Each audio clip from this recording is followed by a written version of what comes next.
বিসমিল্লাহির রহমানির রহিম। আসসালামু আলাইকুম। আপনারা দেখছেন দি আননোন, এমন একটি চ্যানেল যেখানে আমরা জানার চেষ্টা করি অজানা সত্য ও ইসলামের গুরুত্বপূর্ণ বিষয়গুলো। প্রিয় দর্শক, আপনাদের সবাইকে স্বাগতম। আজ আমরা কথা বলবো এক বরকতময় রাত নিয়ে, পবিত্র শবে বরাত। এই রাত রহমত, মাগফিরাত এবং নাজাতের রাত। আসুন সংক্ষেপে ও সহজভাবে জেনে নেই শবে বরাতের তাৎপর্য, আমল এবং আমাদের করণীয়। শবে বরাত কি? শবে বরাত আরবি শব্দ। শব অর্থ রাত, বরাত অর্থ মুক্তি, অর্থাৎ এই রাত গুনাহ থেকে মুক্তি পাওয়ার রাত। শাবান মাসের 14 তারিখ দিবাগত রাতকে শবে বরাত বলা হয়। এই রাতে আল্লাহ তাআলা বান্দাদের প্রতি বিশেষ দয়া ও ক্ষমা বর্ষণ করেন।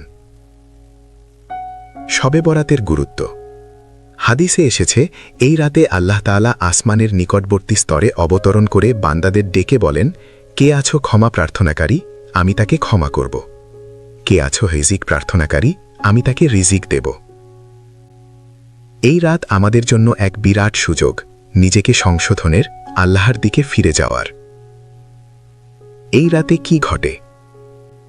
অনেক আলেমের মতে এই রাতে আগামী 1 বছরের তাকদির সংক্রান্ত বিষয়সমূহ নির্ধারিত হয়, জীবন, মৃত্যু, রিজিক ইত্যাদি। তাই এই রাত গাফলতিতে কাটানো উচিত নয়, বরং ইবাদত ও দোয়ায় কাটানোই উত্তম। শবে বরাতের আমল। এই রাতে কিছু গুরুত্বপূর্ণ আমল হল: নফল নামাজ আদায় করা, কোরআন তিলাবাত, বেশি বেশি ইস্তিগফার পড়া, দুরুদ শরীফ পাঠ, নিজের ও উম্মাহার জন্য দোয়া করা, বাবা মা, আত্মীয় স্বজন এবং সকল মুমিনের জন্য ক্ষমা প্রার্থনা করা। বিশেষভাবে মনে রাখবেন, ইবাদত হবে একান্তভাবে, দেখানোর জন্য নয়। কিছু সতর্কতা।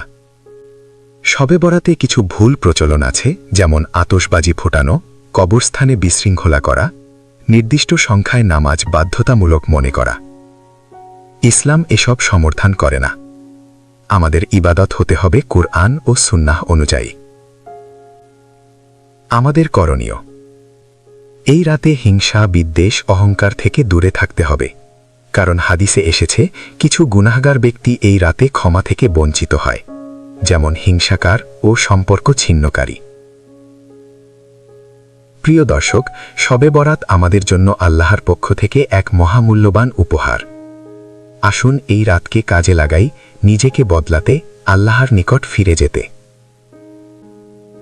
আল্লাহ তাআলা আমাদের সবাইকে শবে বরাতের বরকত লাভ করার তৌফিক দান করুন, আমিন।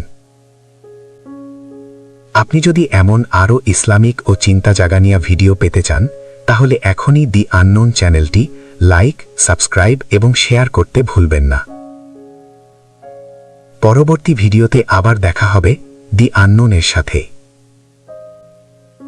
আসসালামু আলাইকুম ওয়া রাহমাতুল্লাহ।